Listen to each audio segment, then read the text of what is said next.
Assalamualaikum warahmatullahi wabarakatuh. Apa kabar hari ini? Luar biasa, tetap semangat, terus belajar. Yes. Baik, pada kesempatan kali ini kita belajar tentang suhu dan kalor. Pada pertemuan sebelumnya kita adalah mengetahui pengertian suhu dan pengertian kalor. Nah, pada pertemuan kali ini kita akan belajar tentang perpindahan kalor. Perpindahan kalor atau perpindahan panas dapat dibagi menjadi 3 berdasarkan medium perantaranya, yaitu yang pertama konduksi, yang kedua konveksi, yang ketiga radiasi.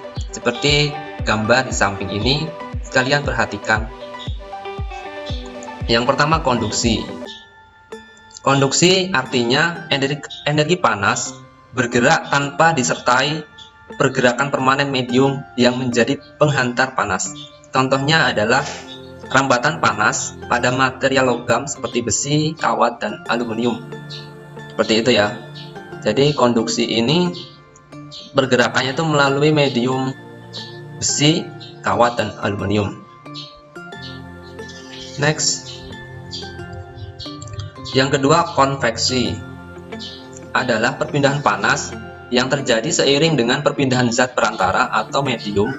Contohnya adalah pemanasan air dan pendingin ruang AC.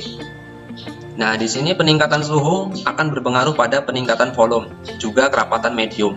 Medium yang lebih renggang akan bergerak ke bawah dan medium yang lebih rapat bergerak ke atas. Medium yang renggang adalah medium yang suhu lebih rendah, dan sebaliknya medium yang lebih rapat berarti suhu lebih tinggi. Pergerakan antar medium inilah yang mengakibatkan perpindahan panas. Seperti itu ya, konveksi itu perputaran suhunya, mediumnya lebih renggang dan lebih rapat. Next. Yang ketiga adalah radiasi. Radiasi adalah penghantar energi panas tanpa dibutuhkan penghantar atau tanpa medium. Nah, panas ditransmisikan dengan emisi gelombang elektromagnetik.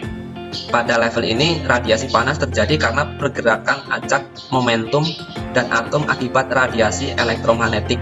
Setiap benda akan mengeluarkan radiasi termal, bergantung dari panas yang dimiliki. Semakin panas objek tersebut, maka semakin besar radiasinya. Salah satu contohnya adalah radiasi panas, yaitu perpindahan energi panas dari matahari ke bumi dan benda-benda antariksa lainnya. Seperti gambar di samping itu, radiasinya karena panas yang ditimbulkan dari kompor mengenai ke lempeng tembaga sehingga menimbulkan radiasi. Next. Nah, ketiga jenis perpindahan panas tersebut dapat terjadi sekaligus pada suatu proses pemanasan ya. Kayak proses pemanasan panci yang berisi air di atas kompor yang seperti pada gambar di samping. Rambatan panas api dari kompor ke panci adalah proses radiasi. Kemudian air yang panas di bagian bawah panci akan bergerak ke atas bertukar posisi dengan air di bagian atas, menghasilkan transfer panas melalui konveksi. Dan panas yang terdapat pada pegangan panci yang terbuat dari logam dapat mengantarkan ke tangan melalui proses konduksi. Next, asas Blake adalah hukum yang menyatakan bahwa untuk semua pertukaran energi panas, maka kalor yang diterima materi bersuhu lebih rendah akan sama besar dengan kalor yang dilepas oleh materi yang bersuhu lebih tinggi. Secara matematis, asas Blake dinyatakan Q dilepas sama dengan Q diterima. Nah, jika terdapat dua materi dengan suhu berbeda dicampurkan menjadi satu, asas Blake dapat digunakan untuk mengetahui suhu akhir atau suhu campuran. Seperti gambar di samping, air panas dengan air dingin dicampur menjadi satu akan menjadi air hangat. Penerapan secara matematis adalah Q yang dilepas sama dengan Q yang diterima.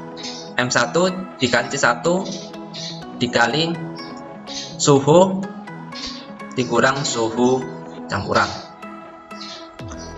Keterangannya M1 massa materi yang bersuhu lebih tinggi, C1 kalor jenis materi yang bersuhu tinggi, T1 suhu materi bersuhu tinggi, M2 massa materi bersuhu lebih rendah, C2 kalor jenis materi bersuhu lebih rendah, T2 suhu materi bersuhu lebih rendah, Tm suhu akhir atau campuran. Nah, untuk memahami tentang suhu dan kalor ini, kita akan lihat contohnya ya. Contoh soal. Kratos mencampur 4 kg air bersuhu 100 derajat Celcius dengan 8 kg air bersuhu 50 derajat Celcius. Berapakah suhu akhir campuran? Nah, di sini diketahui M1-nya adalah 4 kg, M2 8 kg, C1 dan C2 adalah sama. Kemudian suhunya T1 yang suhu lebih tinggi yaitu 100 derajat, T2 suhu yang lebih rendah 50 derajat. Yang ditanyakan adalah Tm atau T campuran atau suhu campuran. Rumusnya adalah Q yang dilepas sama dengan Q yang diterima. M1 dikali C1 dikali T1 dikurang T campuran sama dengan M2 dikali C2 dikali T campuran dikurang T2.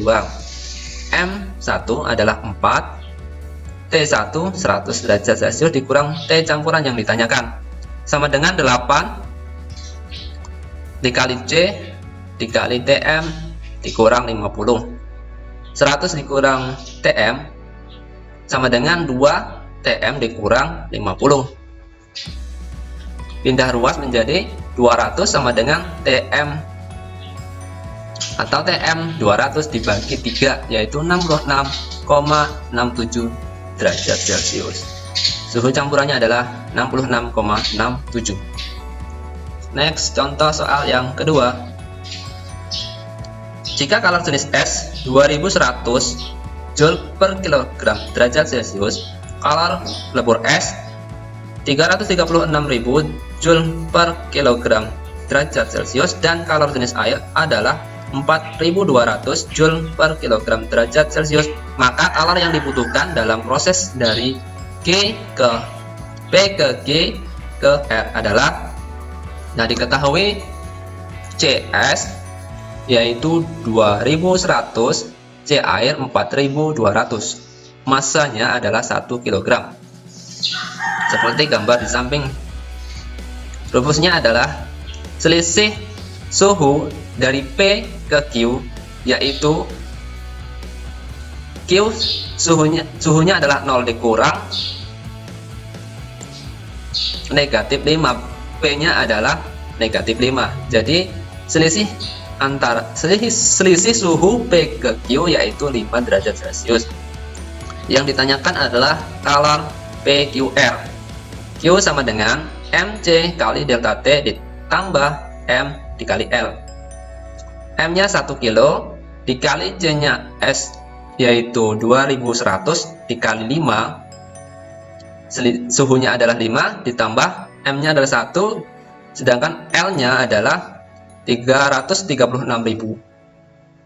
Suhu PQR sama dengan 10.500 ditambah 336.000 sama dengan 346.500. Next, soal yang ketiga.